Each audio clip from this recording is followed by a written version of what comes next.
Redevelopment project के विवाद के चलते धर्मेश सोलंकी पर हुआ जानलेवा हमला।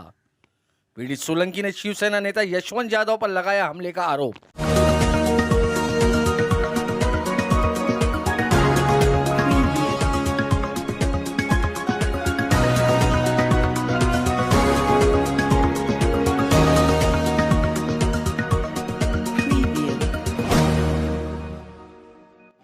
मैं हूं मलिक फरीदी और आप देख रहे हैं खबर एक्सप्रेस न्यूज। दोस्तों, हाल ही में मजगांव के ग्रीनफील्ड होटल के बाहर धर्मेश सोलंकी नामक व्यक्ति पर धारदार हथियार से हमला हुआ। धर्मेश ने बताया कि हमलावर दो लोग थे। धर्मेश ने हेलमेट पहना हुआ था, जिसके कारण उनकी जान बच गई। आपको बता दें कि मजगांव के बालपाखड़ी परिसर में मेघजी बिल्डिंग है और बिल्डिंग की सोसाइटी के धर्मेश सोलंकी सेक्रेटरी है। ये बिल्डिंग रीडेवलपमेंट में जा चुकी है और इसे रीडेवलपमेंट करने का काम यहाँ के शिवसेना के मुंबई मनपा स्टैंडिंग कमेटी के चेयरमैन रह चुके यशवंत यादव और इनकी पत्नी यामिनी यादव, जो अब विधायक है बाइकला विधानसभा क्षेत्र से, के बेटे निखिल यादव की कंपनी को दिया गया है। काम आगे नहीं बढ़ रहा है। प्रमुख बिल्डर के बारे में टेनेंट्स को बताया नहीं जा रहा है। इन सभी बातों को लेकर विवाद हो रहा है। मेरा नाम धर्मेश सोलंकी है और मैं Meghji building tenants cooperative housing society Shivdas Chamsi Marg Mumbai 9 में पिछले 50 वर्षों से रह रहा हूं। मैं इस सोसाइटी का सेक्रेटरी भी हूं। हाल ही में 6 अक्टूबर 2023 की शाम को 6:30 बजे माझगांव में स्थित ग्रीनफील्ड होटल के बाहर मुझ पर जानलेवा हमला हुआ है और इस हमले में मैं बाल बचा हूं। यह हमला मेरी सोसाइटी के रीडेवलपमेंट के कार्य को लेकर हुआ है। दरअसल बात यह है कि 18 दिसंबर 2022 की हमारी स्पेशल जनरल बॉडी मीटिंग में हमने हमारी सोसाइटी के पुनर्विकास के लिए समर्थ इरेक्टर्स एंड डेवलपर्स को नियुक्त किया था। यह डेवलपर 2 महीने तक हमारे सामने ही नहीं आया, तो हमें थोड़ा शक हुआ और हमने थोड़ी इंक्वायरी की तो हमें पता चला कि इसका मालिक बिमल अग्रवाल है, जिसके ऊपर मनी लॉन्ड्रिंग के, बुलेट प्रूफ जैकेट के तथा अन्य केसेस पहले से ही दर्ज है। इसके साथ हमको ये भी पता चला कि हमारे एरिया के कॉर्पोरेटर यामिनी यादव, उनके पति यशवंत यादव के बेटे यतीन यादव का भी 33% की पार्टनरशिप है ये फर्म में।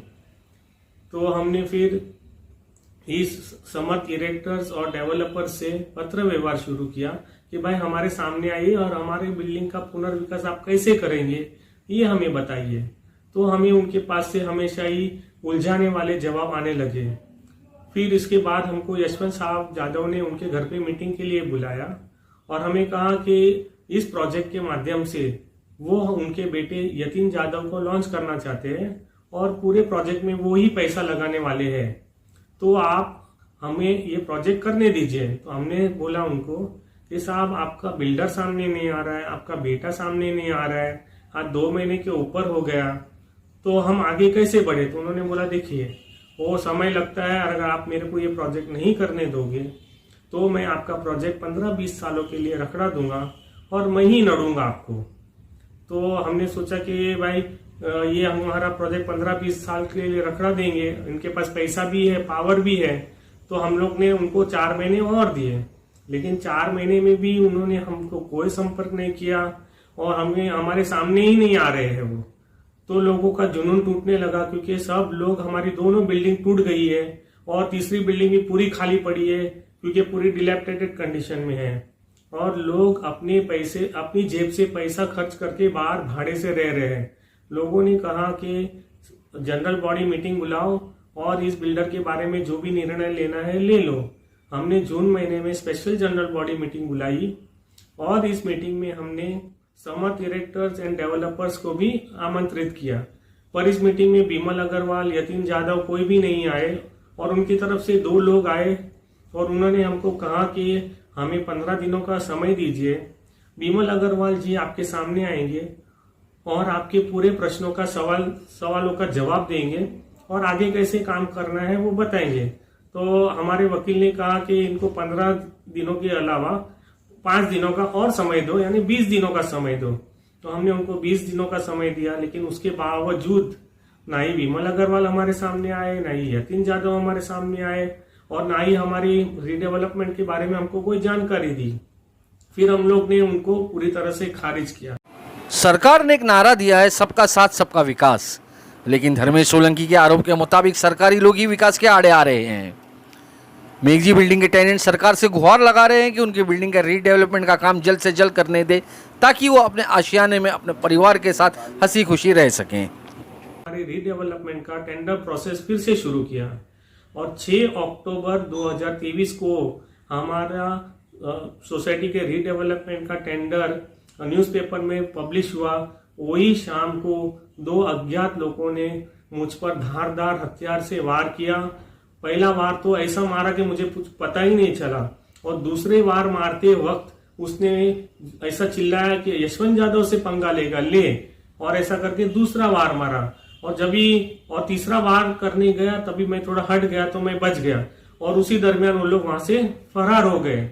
अगर मैंने मेरी हेलमेट नहीं पहनी होती, मेरे शोल्डर पे बैग नहीं होता, तो ये वार मेरे सर पे आता और मैं वहीं मर जाता। इसके पश्चात मैंने जेजे हॉस्पिटल में मुझे एडमिट किया गया, और मैंने उसके बाद भाईकल्ला पुलिस, एसीपी साहब, डीसीपी साहब, पुलिस कमिश्नर साहब, माननीय मुख्यमंत्री शिंदे साहब, माननीय देवेंद्र फडणवीस साहब और मानवीय ह्यूमन राइट कमीशन को मेरी दरख्वास्त दी है। इसके बाद भाईकल्ला पुलिस स्टेशन ने 2 अज्ञात इसम को गिरफ्तार किया, और उनको जामीन पे भी वो छूट गए। मुझे न्याय पूरी तरह से नहीं मिला है, इसलिए मैं ऊपर के अधिकारी और सरकार से दरख्वास्त करता हूं कि मुझे न्याय मिले। यशवंत यादव साहब जिन्होंने मुझ पर ये हमला करवाया है, क्योंकि हमलावरों ने मारते वक्त उनका नाम लिया है, तो उनको भी इस गुनाह में शामिल किया जाए, इस केस में उनका नाम लिखा जाए। और मुझ पर इतना बड़ा जानलेवा हमला हुआ है, इसलिए आईपीसी की धारा 307 को उन सबके ऊपर लगाई जाए, और मेरी बिल्डिंग का पुनर्विकास अच्छे से अच्छे तरीके से और जल्द से जल्द हो जाए, और इस पुनर्विकास के कार्य में यशवंत यादव या और कोई भी अधिकारी, कोई भी व्यक्ति इसमें कोई भी अड़चन ना ला सके और हमें परेशान ना कर सके, और हमारी बिल्डिंग का पुनर्विकास का काम अच्छे से अच्छे तरीके से हो जाए, यही मेरी विनती है सरकार से।